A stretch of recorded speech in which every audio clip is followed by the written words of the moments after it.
മരിച്ച 56 വർഷത്തിന് ശേഷം മഞ്ഞുമലയിൽ നിന്ന് കണ്ടെത്തിയ സൈനികൻ തോമസ് ചെറിയാന വീരോചിതമായി വിട നൽകിയ ജന്മനാടും സൈന്യവും.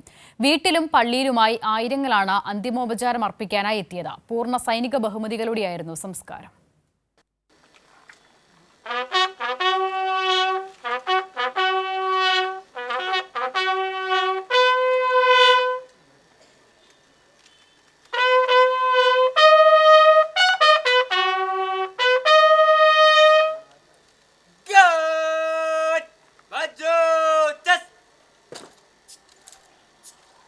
ധീരസൈനികൻ തോമസ് ചെറിയാന്റെ 56 വർഷം മഞ്ഞുപുതച്ച ഓർമ്മകൾക്ക് വിട നൽകി ജന്മനാട്.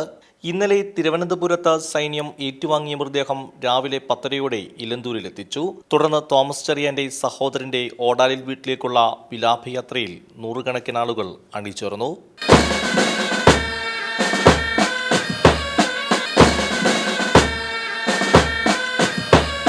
പൊതുദർശനത്തിനു ശേഷം സംസ്ഥാന പോലീസിന്റെ ഗാർഡ് ഓഫ് ഓണർ.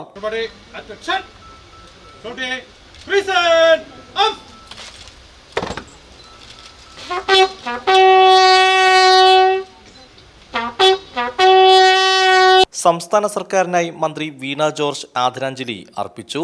ഓർത്തഡോക്സ് സഭ തുമ്പമൺ ഭദ്രാസനാധിപനാണ് പ്രാർത്ഥനാ ചടങ്ങുകൾക്ക് നേതൃത്വം നൽകിയത്. Elanthoor Karoor saint Peter's orthodox വലിയ പള്ളിയിലെ പ്രത്യേക കല്ലറയിലായിരുന്നു സംസ്കാരം. കൈരളി ന്യൂസ്, പത്തനംതിട്ട.